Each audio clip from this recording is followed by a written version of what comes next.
Prevention United are one of the most prominent mental health prevention-based organisations operating right across Australia. We worked with their CEO, their board and their leadership team, opening up their organisation-wide strategy process. Outcomes and impact were absolutely central to the conversation, inputs from both internal and external, including key government stakeholders, major universities, potential funders and mental health services leaders.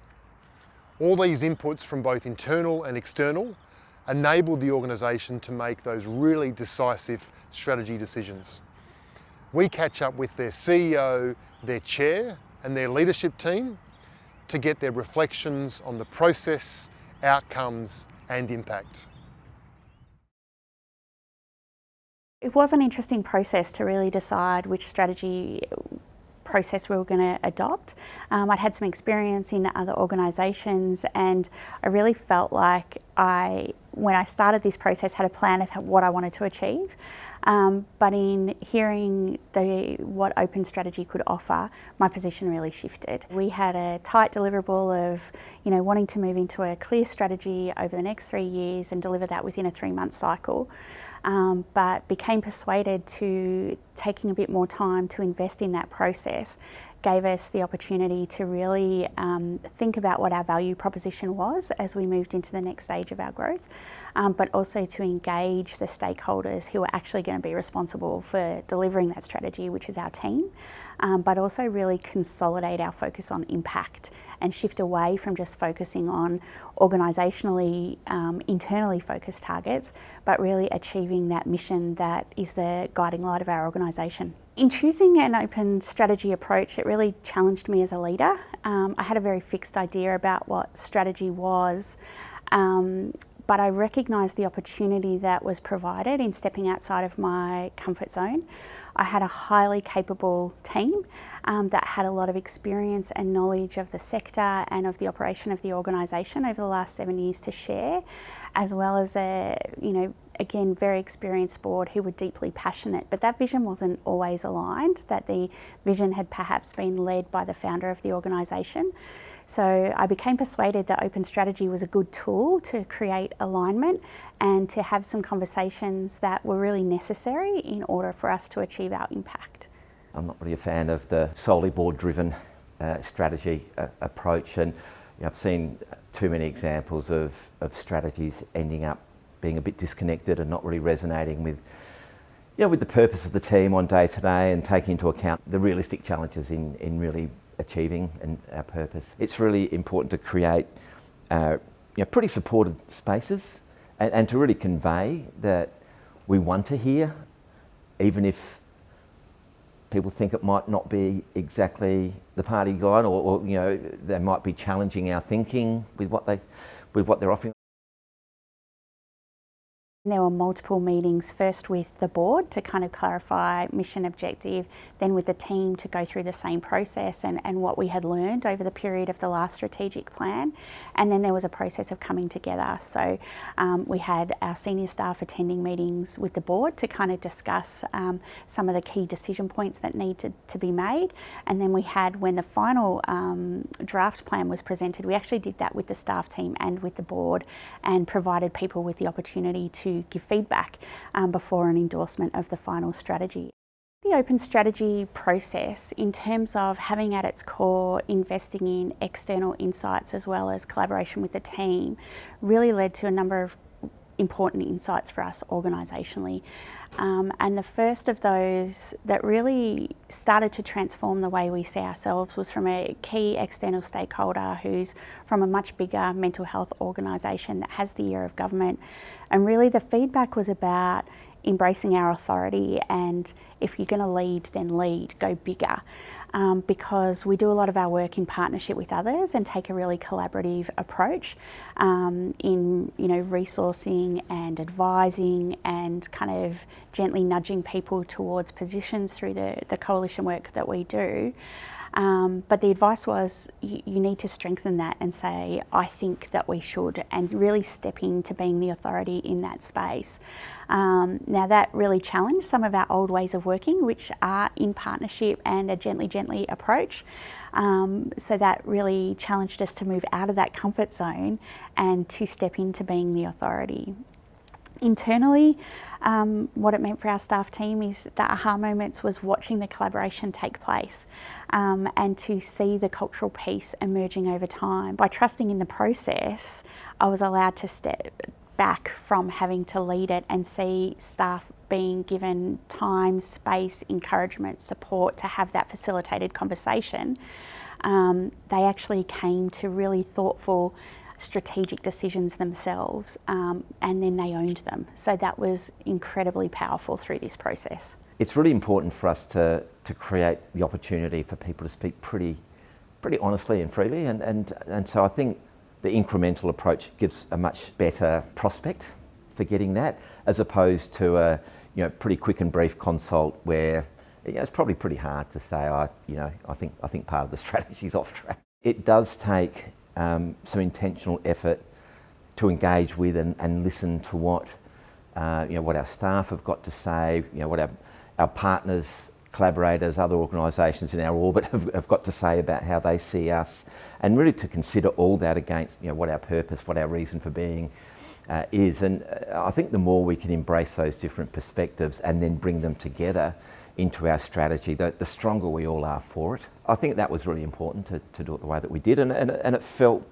like we were getting some different perspectives, and they were making us think a bit more about what we're doing and how we're shaping that strategy. So I thought that was great. Giving space for reflection between the workshops is really essential and was a really valuable part of the strategy process. It's nice to go away, sit with your thoughts, even bounce ideas off one another, day to day at work, and then come back to the workshop feeling really prepared and with more valuable insights. Going back to a closed process would feel quite foreign, not being able to bounce ideas off my team members and hear their perspective. And I also think it would lead to a lack of ownership of the strategy. A really important part of the open strategy process that I found was fostering that sense of ownership. For us to engage not just with the board but with the staff, being a small NGO, it is a very personable. Everybody has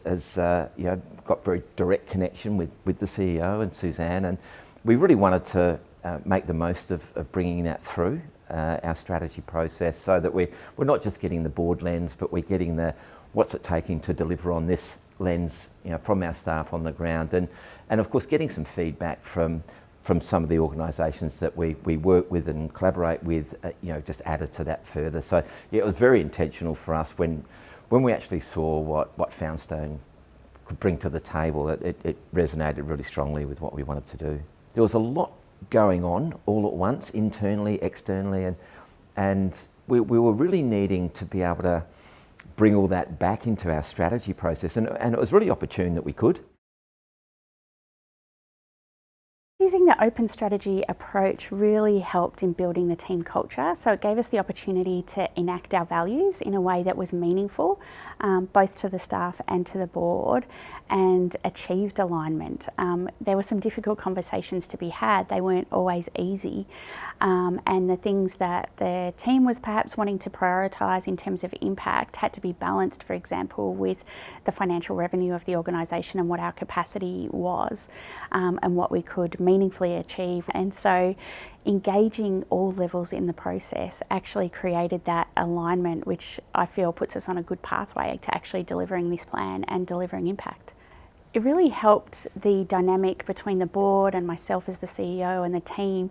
I think ultimately I don't feel like the meat in the sandwich anymore, in that we were able to have a conversation across the table that identified some of the issues, so perhaps some differences in trajectory that the board might want from what the team wanted, to be really clear on things like revenue targets and area of impact. And the team really understood the why of how we arrived at the decision and could see their voices in shaping it. So what it meant is that My job in leadership and implementing the strategic plan became so much easier because they understood the thinking behind it and felt empowered to implement it. It was their work and they had been involved in the discussion that shaped the outcome. And so even when the outcome might have been different to what it was that they were hoping for, they could understand the thinking behind it, which really minimised any resistance to actually then getting on and doing the work. The open strategy process really fostered alignment within the team. It allowed us to see where our roles and where our work sits within the strategy and how our work moving forward aligns with the strategic directions we've chosen. The open strategy process was really useful because we are all really passionate, the board, the employees, about working in mental health promotion, and we really want the future of Prevention United to be bright and long, come to a shared perspective on the future of the organisation. This process really allowed us to have these conversations so that everyone is now on the same page and comfortable with the direction that we're going in. Came to see the opportunity that exists for us to be confident in the leadership role that we can take in the sector, to really be confident in our expertise and our role and the relationships we've built and the partnerships to really take on that leadership role. It wasn't a tokenistic process, it was a process that we meaningfully invest in and created a safe place to actually have those conversations, which has delivered in spades for what it is we are trying to achieve organisationally as we go through a significant period of scaling up and considering our impact in this space. So in terms of a time investment, what I found with the open strategy process is that it was iterative, and so it was adaptive to the needs that we were experiencing within the organisation. So we had a broad time frame of trying to deliver in kind of that 3 to 6 month window from commencement to endorsement of the strategy. And the scale and pace of those workshops was dependent on what was emerging from those sessions, and that was really important in terms of giving people time to process and reflect and feed back on what was being produced. That investment of time was actually critical to achieving a successful outcome, and I think has resulted in less time invested now that we're in the implementation phase. If we had have taken a more traditional approach to strategy, I would still be working with the team to actually engage in this piece and accept me as a leader. What I was able to do through this process is to build relationships with team, to enact the values of the organisation through transparency, through listening, through negotiation and collaboration, that actually united us in a single goal. Having developed the strategy in the way that we have, I now don't need to do the culture piece, whereas had I taken a different approach, I now might be needing to invest in some culture building work, some coming together work. From an economic perspective, the ability to consolidate those two processes meant that it was a very efficient mechanism to achieve that, as well as a very meaningful mechanism to make sure that, again, we're working on the mission of the organisation, not necessarily the agenda or drivers of individuals within that organisation. Probably to be fair to myself and my CEO colleagues, some of us like to pretend that we have all the answers, and it's humbling to come to a position where we can embrace the not knowing. And even that when we have the answers, sometimes we need to change those answers too. And so we came to the process with having an idea about where we needed to head more broadly, but the willingness to negotiate and be flexible and hold loosely those ideas based on the emerging insights from the team really validated their role and knowledge of the organisation, as well as the board's recognition of the role of the team in deeply understanding the work that it is that we do, while they had great sector connections. So even if I think about the use of external insights to facilitate that process, our internal assessment as some of our strengths were valued differently by those sector consultations. So say, for example, we were invited to go much bigger and be bolder and to, from a remuneration perspective, value ourselves much more than what we internally were doing. Thinking that we might have a plan about how we value our skills in the market and that being valued differently to a sector partner was a critical insight as we went through this process. The process of having a bit of an idea as a leader about what needed to happen, but being able to put it on the table and let go of some parts of that was a really useful part of the open strategy process. The fact that I participated in discussions along with the board and hearing them directly was really useful, because obviously they have other priorities, a different role, other perspectives, and so that was really insightful. And as well as sort of just talking multiple times as a team of employees and the CEO, that was really helpful, because everyone brought different perspectives and different experiences to it. Creating our Prevention United version 2 that was really sensitive to the environment around us, but also very invested in being connected with our staff and connected with the other services that we work with. Even looking at something as specific as how our staff are experiencing coming to the end of a previous strategy, moving into the new one, with a whole lot of newness in terms of the leadership. In a sense, we ended up with a strategy that it feels like we got really good buy-in to. I think it really helped us as a board to stretch us a bit in terms of how we considered things. And that's just incredibly valuable to do that. We're all better off when we're doing that. It's doubly important for us to have a very strong sense of purpose and to have the buy-in from our staff and our stakeholders, and as a board to feel united around where we're going and what it's going to take for us to get there, and to give ourselves that great framework to help with our decision making and prioritising as issue by issue comes up along that journey. So it's been a fantastic process for us, and we're really appreciative. I think what the open strategy process gave us was the ability to really focus on impact in a way that other strategies in my mind haven't, because they're focused on what the organisation wanted to achieve. It really allowed us to have the conversations about what do we need in the parts of the system that we're good at influencing to create that opportunity, and then how do we secure revenue diversification that would allow us to achieve that. So as we did this work, it was great to have aspiration about what we wanted to achieve, but it was also critically important to think about what the enablers of that process would be. And some of those were structural internally about our systems and processes that really needed to be a key area of focus, as well as revenue diversifications, which again would not be unique to any not-for-profit. But paying particular attention to it about where's the money coming from, what's the appetite of government, who's funding in this space, engaging with our sector partners to see what their sense of appetite in the market is for what we were offering, really allowed us to strengthen our position. And again, I haven't experienced that intense focus in other strategy work that I've undertaken. So revenue is always a factor in any strategy discussion, but there wasn't the banner headline of, governments aren't funding, or, not-for-profits are hard. We really dove deep into those enablers, which again means that, having completed the process, we have a very clear roadmap of what we want to achieve, and everyone is clear on their role in achieving that. So it's really strengthened our position as we move forward. Talking to our government partners as key stakeholders, recognising that government funding for the type of work we do is pretty limited at the moment.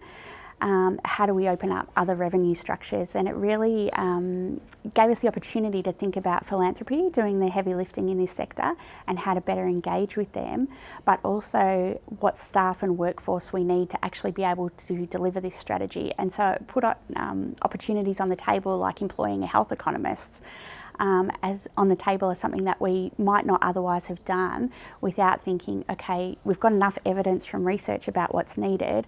What we actually need to do is look at the return on investment for government. And they have a whole treasury that would help them do that.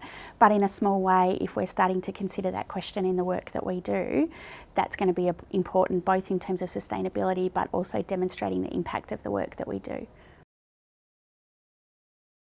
It was really beneficial to be part of the open strategy process, see where my insights were going, where our feedback was going, and how that was used to inform the overall strategy. I think an open strategy process really emphasises team alignment and the development of shared vision and shared goals. It was also really nice as a team to sit in the moment and reflect on what we had achieved throughout the workshops, because it's really easy just to get stuck in the weeds day to day, but having a moment to reflect, to see where we could improve, that was a really important part of the strategy process for me. Through the open strategy process, the biggest difference that I saw was actually how I viewed our organisation within the sector.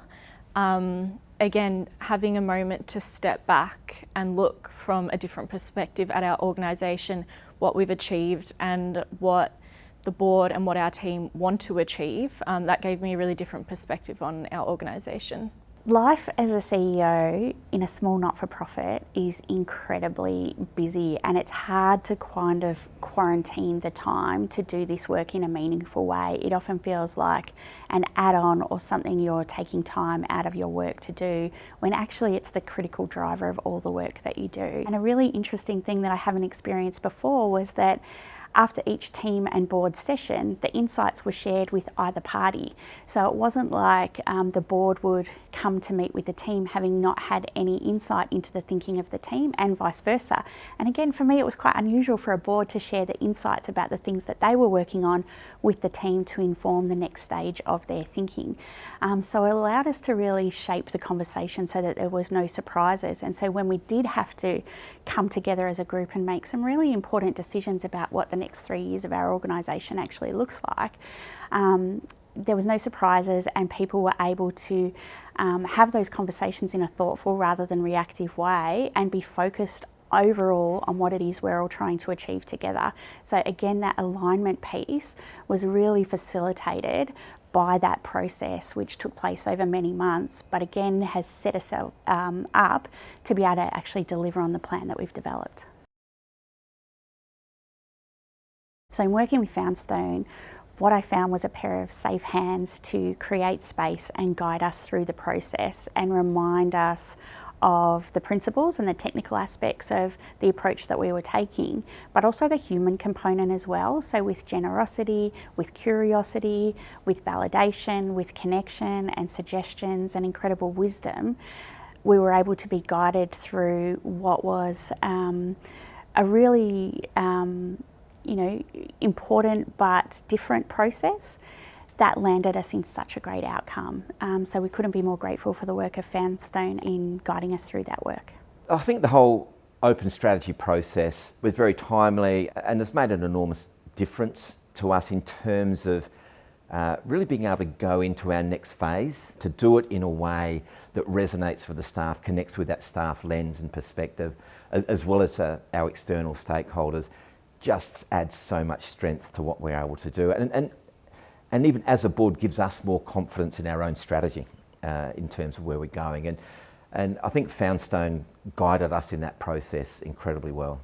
In the first 5 or 6 years, we built incrementally to the point that we probably had the best runway to set ourselves up and really focus on our priority areas.